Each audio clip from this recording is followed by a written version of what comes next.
From their base in Banda Aceh, Indonesian soldiers of the TNI are dispatched on a relief mission. They won't be putting aside their weapons. For although the tsunami inflicted death and devastation worse than Hiroshima, they're still fighting a brutal war against separatist rebels. One in which the TNI has been accused of murder, torture, kidnap and corruption. Despite that, the army now has the lead role in putting the province back together, under the command of this man, Major General Bang Bang Darmono. Can you tell me that the Acehnese people have nothing to fear now from the TNI? Don't ask me, ask the people. That's not fair if you ask me. Once again, don't ask me about the people of Aceh fear or not. Today we ask if the tragedy of the tsunami makes peace more likely in Aceh, as the Indonesian government hopes. This is the time for Aceh to get away from the agony, from suffering, not only of the past decades, but also from the disaster. Or if, as the independence fighters of GAM claim, the military can't be trusted, and as soon as the eyes of the world turn away, the TNI will be more brutal than ever. There will be war again. They'll attack our headquarters, threaten people, torture them, exploit them, terrorize them. And today, Sunday reveals evidence that the military involvement in the province goes further than combat and relief. A senior general indicted for war crimes in East Timor is now running a development bank, positioning itself to cash in on the reconstruction of Aceh. Ini kita mempunyai MOU.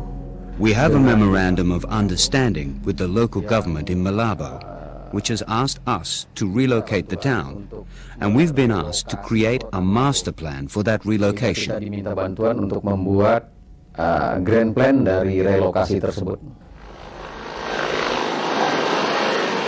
General Darmono was one of the most feared men in Aceh.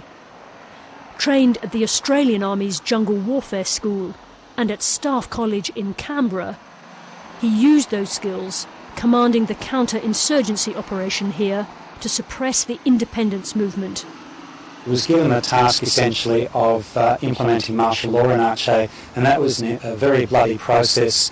It was supposed to achieve a particular result in a short time frame, and that was the complete crushing of the Free Aceh movement. So they really did go hell for leather at that, and they were pretty brutal about it. Now he's back, running the relief effort. I come here to help the people of Aceh. I got the mission. So I have to accomplish my mission. Whatever whatever the people impression about me, I will not care about that. But with Jakarta now relying on billions of dollars in foreign aid, impressions do matter. This is US Marine General Robert Blackman, who's flown in from Thailand. Somebody says to me, you know, who's in charge? General Bang Bang.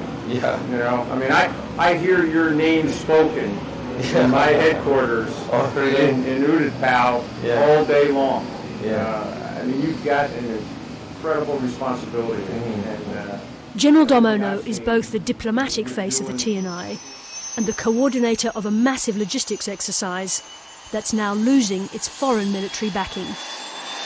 As you know, all the foreign military forces will begin to leave, I believe, on the 26th of February. Yeah, I think so. With an end, an end on the 26th of March. Wow. So we really have only probably a month or 6 weeks to decide, you know, what steps we're going to take.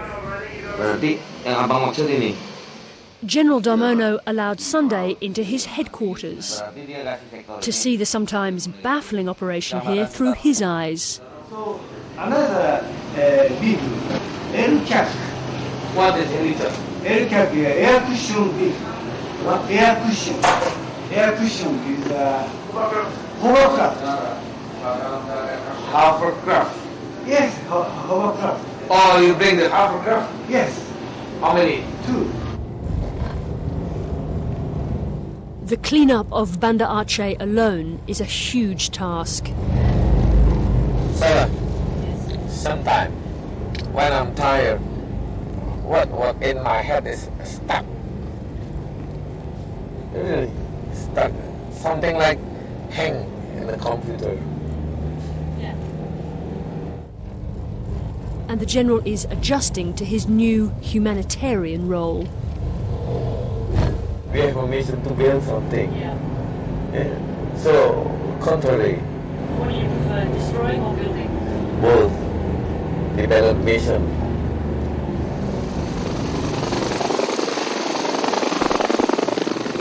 Sesuai dengan rencana waktu yang ada di papan tulis itu aja. Darmono leads this operation from the field. We joined him on a tour of the devastated west coast. So where are we going, General? We will go to Tsunami. What stage is the recovery at now? I'm not sure. That's why I have to go there. The general has his work cut out for him. He commands only 1/3 of Aceh's military contingent. The other 2/3 are deployed against the rebels. The coastal towns here took the full force of the waves, destroying roads and isolating survivors. Tsunami was a thriving town 5 hours from the capital, Banda Aceh. Now it's a wreck, shaken apart by the earthquake, then pounded by the waves.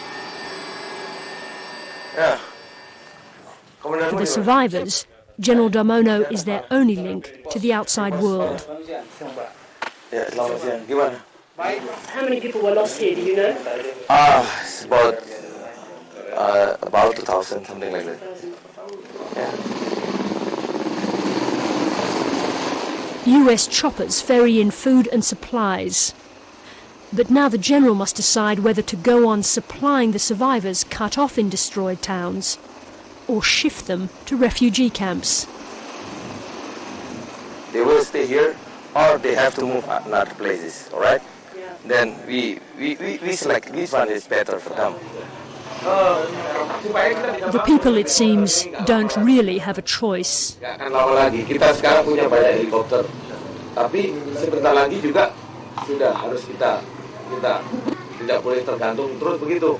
Misalnya saya tampung di jalan untuk sementara waktu, paling lama lah, katakan paling lama itu 2 tahun. Sambil ini dibetulkan, gitu kira-kira gimana? Kami celang susah dah. Lebih baik kami di atas saja daripada celang. The Acehnese already have reason to fear refugee camps.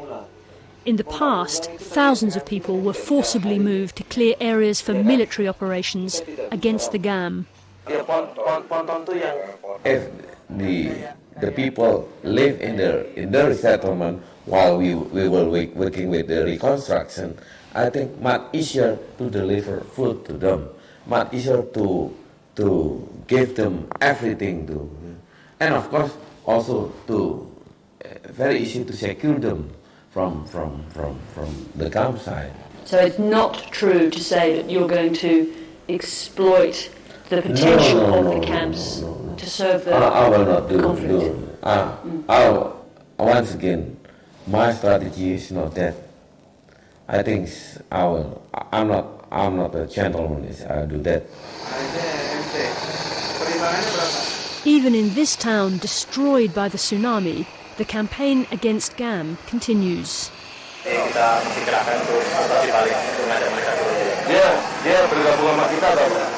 These are plainclothed TNI agents trying to flush out the rebels.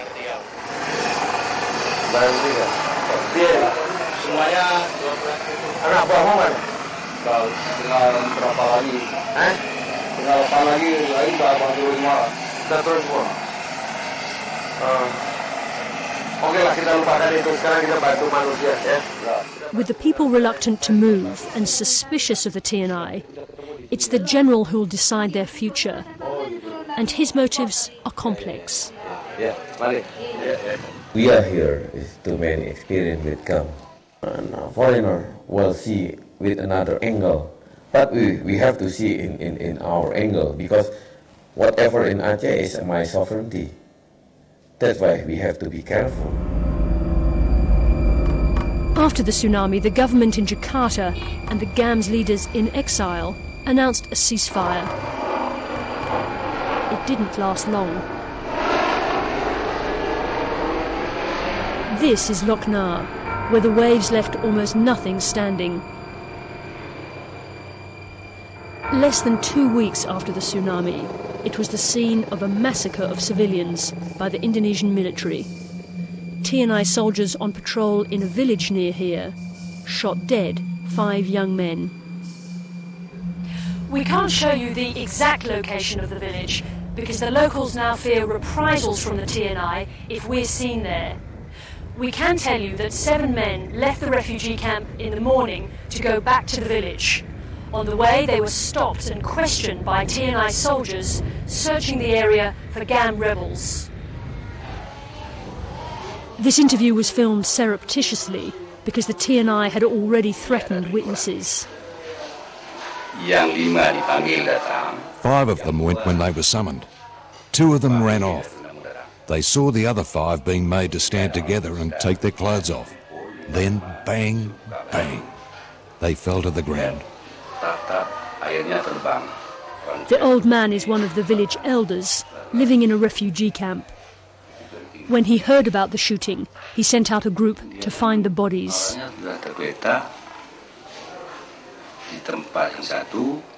They were all lying in one place, in a line. They'd been shot here. All they were wearing was their underpants, and uniforms had been placed beside them so people would think they were GAM. Are you absolutely sure that those men were not members of GAM? They were ordinary members of the community. One of them was my grandson. After the tsunami, his grandson was his only surviving relative. The night before he was shot, my 22-year-old grandson slept here with me. He was beautiful. Now he's gone. Do people in the village support GAM in their fight against the military? No, we have suffered enough. In fact, I pray that the GAM will come to their senses and return home so that we can work together to build the nation. The Acehnese people have had an unhappy history, a conflict that's gone on for many, many years. All the people express a sense of oppression. We need no more conflict, actually.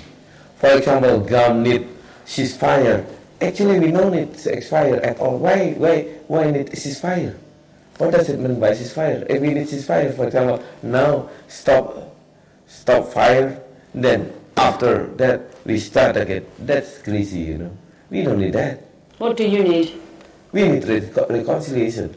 Again, I would like not talking about political matters. Mm. Is it possible though? Do you think that you've been engaged? Ask to GAM. Yeah. Not me. Hello, Tengku. Asking GAM is no simple matter. Despite the chaos and the influx of foreigners, making contact with the rebels is a painstaking process. Okay, so we want to make contact with Muzakir Mana, but I understand that things are getting a bit difficult for that. Conversations by mobile phone have to be kept short to avoid betraying their position to military intelligence. One of the GAM commanders agreed to help us find a way to get past the military patrols.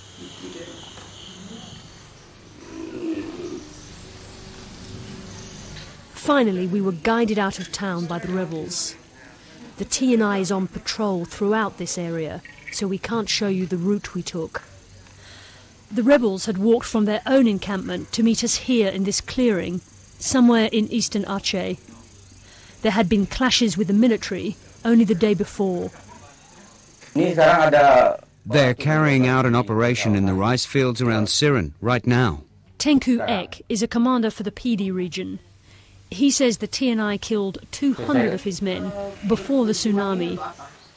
We're fighting for independence to establish an Acehnese nation free from Indonesian imperialism. If we're not independent, we're better off dead. His force is a motley group, poorly armed and clothed, and few of them are educated. Yet these rebels, who claim a force of 6,000 across Aceh, have fought a stubborn insurgency against tens of thousands of Indonesian soldiers for almost 30 years. Well, one of the things we hear is that the Acehnese people don't support GAM, that GAM says it's fighting for Aceh, but really it's only fighting for GAM, and it doesn't really look after the Acehnese people. Is that true? It's not true. We are fighting for the Acehnese. The TNI says that you're not freedom fighters. The GAM is just a group of criminals. Do you engage in criminal activity? No, never. We only fight for independence. Tengku X says he was driven to join GAM by the injustice of Aceh's situation. Aceh is so rich in natural resources, but development in Aceh is so far behind that of other provinces. Just look at the villages. Look at the houses. They're like cow sheds in Australia. And his determination hardened by the cruelty of the TNI. They take our belongings. They take our crops. They ransack our houses. Nurdin is from the political wing of GAM. We are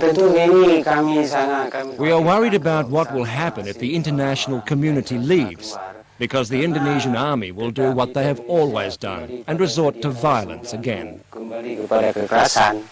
He claims the TNI targets civilians. When they don't find GAM, they just grab ordinary people. When they're interrogated at TNI posts or by the police, they are tortured so the military can find out where GAM is. That is exactly what happened to Ali. He's a farmer from a village near the GAM encampment. Last year, the rebels paid his teenage son a few rupiah to bring them some water.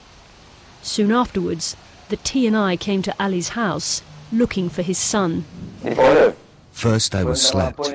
Then they beat me with a plastic hose. And then I was beaten with a cane. They hit me here in the stomach, in the middle of the back, and in the legs. There weren't any scars, but I bled internally and was very swollen. Ali was beaten every day at the military post until he sought help from a human rights lawyer who took his complaint to the military police. He was presented with a letter by the local military commander. The commander said, "I will sign this letter." Then he signed it and told me to sign the letter so I wouldn't get beaten anymore. Ali can't read or write, so he put his thumbprint on the letter.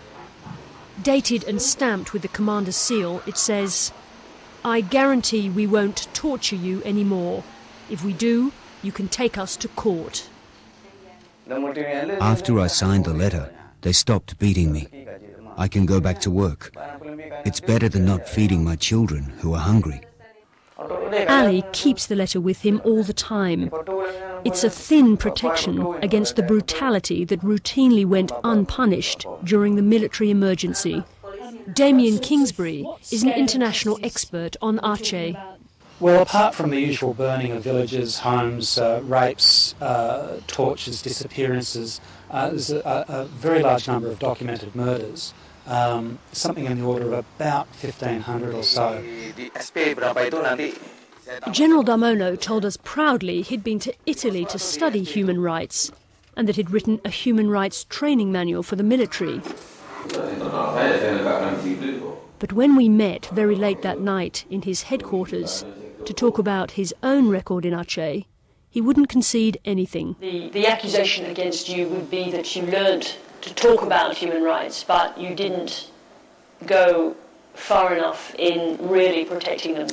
A very small number of human rights violations at the time, but mostly not human rights. Of course, if we are talking human rights, I think it's like sexual harassment, conducting in a military operation. That's, yes, It was happened about two soldiers. The accusation against your army, though, is that assassination and torture were regular parts of your warfare. We never do about this. Why we should do like this? My mission is not like this. I will not deal with the people. I just deal with the camp. One of the stories that's repeated often, one of the sorts of cases, is that people are taken away by the military. I think we goes too far with our mission here. You just asking me about gun. Actually, I don't like to answer your question like this. The first time Dewi Mutia came back to her house, she couldn't look inside. There was no one here then, except for the dead bodies hanging in the rubble. What was here before, Dewi?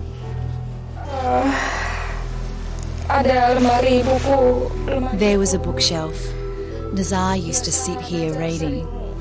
He had a small library.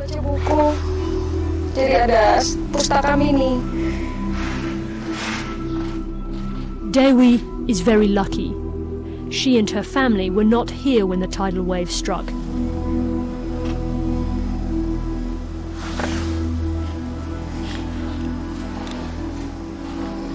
She had moved with her 4-year-old son to Java to be closer to her husband, Nazar.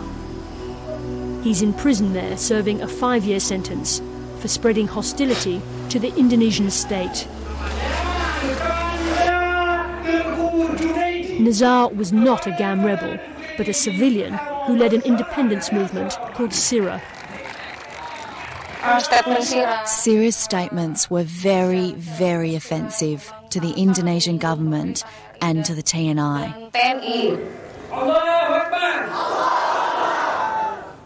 At mass rallies, he called for a referendum on independence for Aceh from Indonesia. Particularly after the referendum in East Timor, the TNI in particular was really concerned that Aceh was going to break away, and these massive rallies showed that there was overwhelming support for independence, or for a referendum for independence. Less than 4 weeks after this rally in January 2003, Nazar was arrested. Dewi and Nazar and their son were sleeping when 2 dark-coloured vans with tinted windows pulled up at the house. They banged on the door. They kicked at the door with their big boots. They broke the door down. I came in and they asked, "Where's Nazar? Where's Nazar?" They pointed a pistol at me.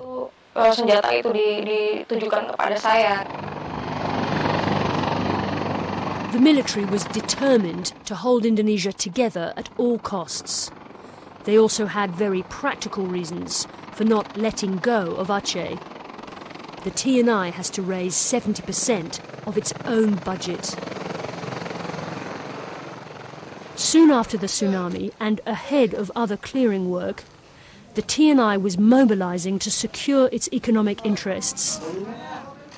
The TNI makes an awful lot of money out of Aceh, and they're basically given free rein. Central government doesn't control their activities and doesn't try to limit their revenue-raising exercises, both legal and illegal.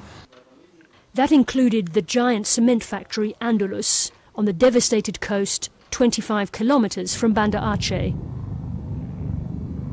The wave destroyed the factory. It crushed the giant fuel tank like a tin can and picked up this massive coal barge and dumped it on the road.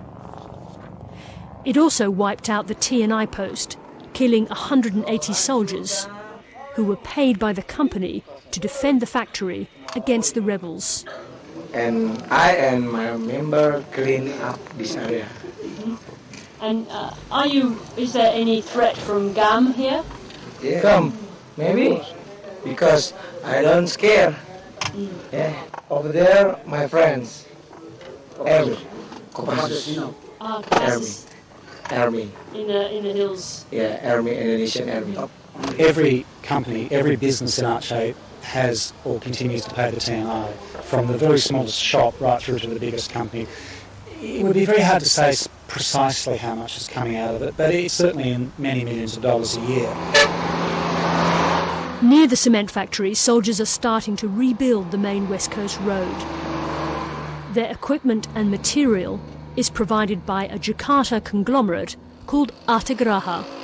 In Banda Aceh, it has set up its operation at the military base, flying its company banners. I think cooperating with the TNI is our duty as Indonesian citizens. It's not just their duty. Acehnese is partly owned by the TNI. It's the enormous business empire of a certain businessman, Tommy Winata. It has very close and long-standing links with the TNI. TNI owns 20% of the bank, Acehnese, and 30% of the overall holding company. Former President of Indonesia, Abdurrahman Wahid. The fact that they come from the military wing of business means that we have to be careful. Be careful of what? Be careful of their quote-unquote misdeeds. We went to Acehnese headquarters in Jakarta to ask about their plans in Aceh. The chairman of the bank is indicted war criminal, retired Major General Kiki Tsunami. When I leave the army until now, I think I still felt something missing in my life. Something missing. Yeah. Tsunami was indicted in absentia by a UN War Crimes Tribunal for his role in East Timor. He helped organise the militias, which obviously created havoc and terror, murdered people, burned houses, villages and so on. As the martial law administrator, he was also responsible for all the deaths that occurred after he took over. Now Tsunami is positioning the company to take part in the massive reconstruction in Aceh. Ini kita mempunyai MOU. We have a memorandum of understanding with the local government in Malabo, which has asked us to relocate the town, and we've been asked to create a master plan for that relocation. Kita diminta bantuan untuk membuat grand plan dari relokasi tersebut. Since this interview, Acehnese involvement has become the subject of intense debate in Indonesia. The company sent Sunday this email to clarify their position. I have to make a correction. We haven't signed anything. The Regent of Malabo has sent an official letter to Acehnese. He requests the expert team from Acehnese to help. Only when and if the government appoints us as one of the developers would we be ready to help.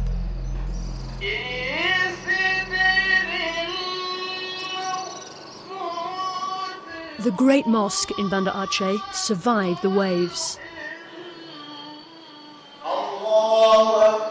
It's Idul Adha, the festival of sacrifice, and President Yudhoyono has come to pray for the victims. Alongside him is former President Wahid. It's a symbolic moment, since Wahid is one of the strongest critics of the entrenched corruption of the old regime. This is actually a test case for the government, and therefore the government is trying to demonstrate to the whole world that this time we are serious to combat corruption. But the pressure on the president to engage in old-fashioned cronyism will be intense. Tommy Winata and Acehnese were the key financiers of Susilo Bambang Yudhoyono's presidential campaign. Simply, without Acehnese, Susilo would not be president now. It's a very simple relationship, and he owes big time. Do you think that SBY has the necessary decisiveness to control those groups trying to move in right now? No, I put it at a very low, expectation. You don't have high expectations of SBY in this? If he is unable to control the profiteering, does that mean that the corruption too will get out of control, do you think? Oh yes, now it's already so. Banda Aceh is a city of ghosts. People say they can hear the dead calling from the river or from beneath the rubble. The tsunami swept away thousands of their lives, but it also swept aside the veil of secrecy behind which a brutal war has been conducted and corruption has flourished. Without international pressure, the veil will be drawn again. The challenge for everyone involved is to make sure that doesn't happen. It is the least epitaph owed to the victims.